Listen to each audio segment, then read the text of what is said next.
Hi, this is Star Vartan with Mother Nature Network, and I am here at the Children's Museum of the Arts in Lower Manhattan to check out Ian Berry's installation piece that's all made with denim. It's behind me, and we're going to take a closer look in a few minutes. But first, I want to introduce you to two of the people that work at this unique space in New York City, and they can tell us a little bit about what this museum is all about, how it got here, what it features, and then we'll take a closer look at Ian Berry's really cool exhibit behind me. So I'm going to take the camera over and flip it around. Okay, so do you mind speaking into that? Hold it. All right. Hi, my name is Neelan Tillotson. I oversee social media here at CMA. And I'm Jill Weinstock, the curator and director of museum and public programming. Yeah, and we're going to show you The Secret Garden by Ian Berry. So, and Jill can tell you a bit about the museum and how we end up in this space and everything. Well, you're at the Children's Museum of the Arts. We are in Lower Manhattan, and this is, we've been in this space for almost 6 years now. We were in a prior space up on Lafayette and Prince, which is, I guess, Upper Soho. And we are in a 20,000 square foot museum space. The gallery is about 2,000 square feet. And this is the Bridge Project, which you're about to see, which is a site-specific installation space that was created for museum visitors to have a different immersive experience with contemporary art and to create dialogue and conversation and creativity. So Ian Berry was invited to do an installation of the Bridge Projects, which is a very unique space in that it's very narrow with windows on one side and a solid wall on another. And there's one window that outlooks into the gallery, the main gallery space. And he created The Secret Garden, which, as you can see, is completely made out of all sorts of washed and cut denim. I first was introduced to his work through his collages that almost look like painterly denim pieces, and I feel that in The Secret Garden it's kind of one of his denim paintings come alive, that you can really become completely immersed into his pieces, which look three-dimensional, and now you are in a three-dimensional space. And you can see up on the top with the laser cut flowers and vines, which was a new tool for him to use. He mostly just used scissors and glue as his main tools, and he decided to push himself into a different way of working with the denim material, mostly because the space is so large and he had a lot of area to cover, and he really wanted to think about creating a space using the architecture. And as you look at all the fine details, like you can look up here, you can start to see all of the cut pieces, especially where they're attached here, very thin and delicate. And what I love about his installation is that it really does create a quiet space for contemplation. The families come in, they start to look around, they recognize certain elements, and then other elements are a wonderful surprise.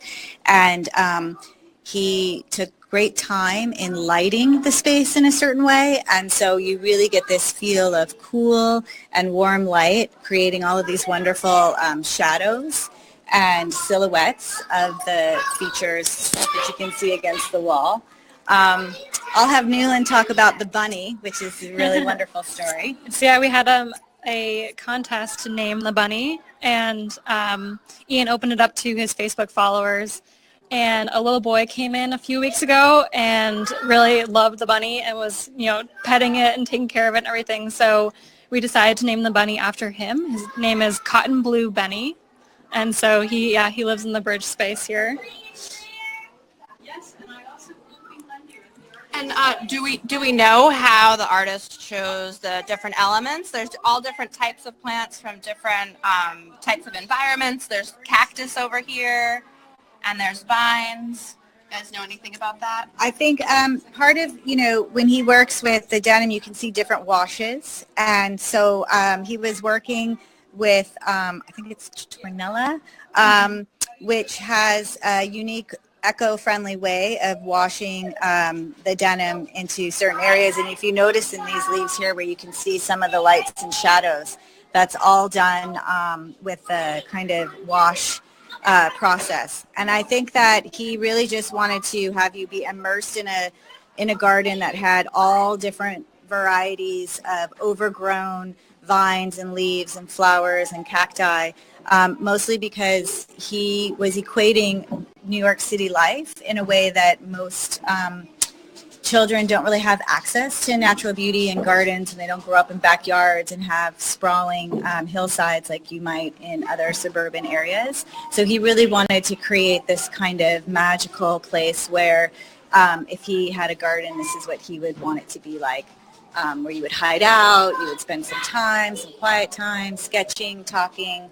And so I think he wanted to have a variety of, roses and hydrangeas and these special vines and then the cacti to really have a variety of shapes and materials and forms that the museum visitors could really grab onto and look at and study from. And how long did it take to put all of this together in this space? Well, the actual installation took about over 2 weeks, but he did a lot of prep work, as you can imagine, and sent over boxes with lots of, pre-cut made leaves and vines. But as he unpacked, I think with every installation, there's always surprises. You think it's going to look one way, and it ends up being different.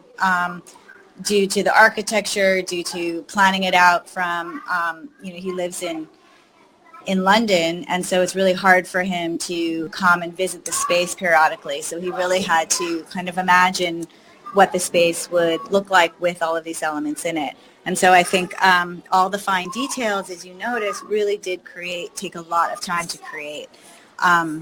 And he utilized the lights and the existing window cutouts and created little vignettes and little moments of contemplation.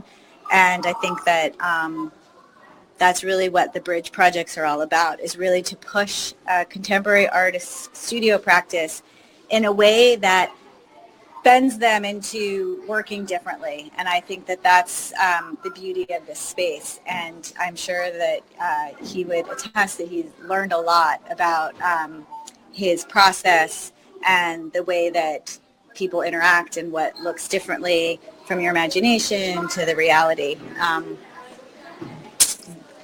And being this is a children's museum, I'm curious, when kids come in here, are they encouraged to touch things? Is it part of the experience that it's a material that is a tactile material?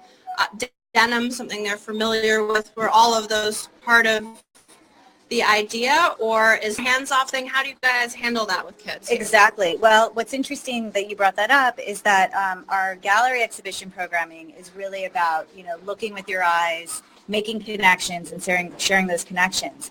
And the show in the main space is Ellen Harvey's, ornamentation and other refrigerator magnets. And the idea is that this is an example of ornamentation. So it's a way to have a more hands-on approach to some of the ideas that we're dealing with in the main gallery space. And so this was created, and all bridge projects are interactive in that you come in, you touch, you experience all 5 senses as much as possible. With his bridge project, what was interesting was that it did become very delicate, and there was a moment where we wanted to slow down the museum visitors and really look. So what we've decided to do is institute these garden tours, which have been very wonderful, where every couple of hours throughout Thursdays the week, and Sundays. you can come and go on on a secret garden walk and spend a significant amount of time in here looking, sketching, hanging out. So it becomes a very special experience, and they're encouraged to touch and to look and move things around. And so that has been a really kind of wonderful interaction that we, hadn't really anticipated until the space was up and realized there was a need for it. Very cool. And we have a question from somebody who is live, and they're curious, have you had any kids come in and ask about how they can do this or inspired, or has anybody brought in a project yet? Because this has been up for a little bit, like a week or so. So any kids' creative ideas yet? Well, I'll have Newland talk a little bit about someone who came in to take their photo session. We've had a lot of visitors come by wearing denim completely, and they want to take a photo in the bridge, so we have that often. And then some of our workshops we've had incorporated kind of based on the bridge. So this week we had fabric paintings, so we were using different pieces of fabric denim and then also like silk and things like that to create pictures made out of fabric inspired by the bridge as well. Part of our educational programming here is to utilize the exhibition as much as possible. And so all of our teaching artists who are practicing artists in their own right have their own studios. We ask them to pick pieces and then be inspired and create a hands-on project based on a particular work of art. And so a lot of our teaching artists have pulled from Ian Barry's Secret Garden and have created gardens, have used denim, have cutouts, have done printing with the printing press. And so we really encourage that. So it's really, for the next couple of months, there'll be lots of projects that are based off of these pieces. So they get to come in, they get to look around, they get to feel and touch everything and then create something based on that. Very cool. So again, for those who may be just joining us now, we're in the Children's Museum of the Arts in Lower Manhattan, and this is Ian Barry's exhibit, The Secret Garden. Everything you see here is made out of pieces of denim, and some are laser cut. It looks like some are probably hand sewn as well.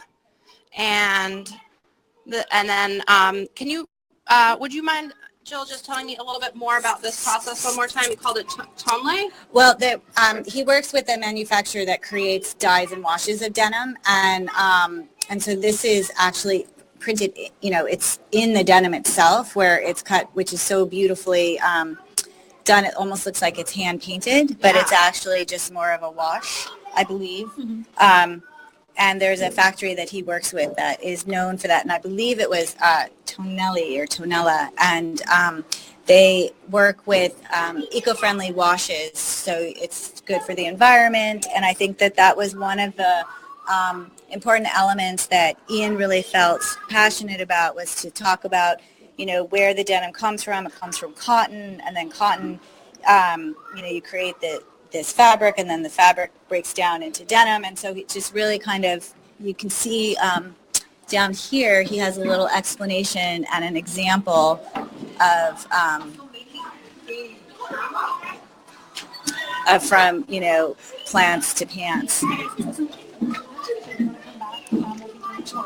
Awesome. Yeah, so he's really connecting it to the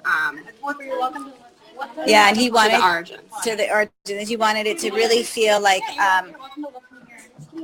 he was. I'm sorry. He's very interested in the idea of kind of environmentalism and kind of bringing things back to where they once originated from, and he's very passionate. He's very passionate about denim. Yeah, he certainly is. We'll be featuring a number of his other works that are sort of paintings of people and places made with denim on the full article that will be up on Mother Nature Network later on this week. So, well, great. Thank you so much, ladies. I really appreciate your time explaining this awesome and beautiful exhibit to us and the watchers out there in Facebook land. One of the things I was going to add is that Ian is coming to the U.S. and will be at the museum probably the last week in April or so to run workshops and really talk about his technique and have kind of do some interaction with the museum visitors. So he's really keen on doing that. So we're going to try and work that out. So we'll let you know when his dates are, when he's here. So people in the New York area, keep an eye out. April would be the time that the artist of this exhibit is going to be around. Yeah, so come anytime and enjoy CMA and our programming, and we have lots of hands-on workshops and lots of amazing opportunities here to create and engage with contemporary art. Great. Would you mind holding this, and I'll do a quick goodbye. So thank you all for tuning in to our Facebook Live of Ian Berry's exhibit, The Secret Garden, at the Children's Museum of the Arts in Lower Manhattan. If you have other questions and things you're interested in, please post them in the comments below, and I will try to answer them in the story that will be coming out soon, and this video will be there too, so you can watch it again later. So thanks again for joining us, and have a great rest of your week, and think about all the creative things you might be able to do with fabrics after you've been inspired by all of this just from denim. Bye. Thank you.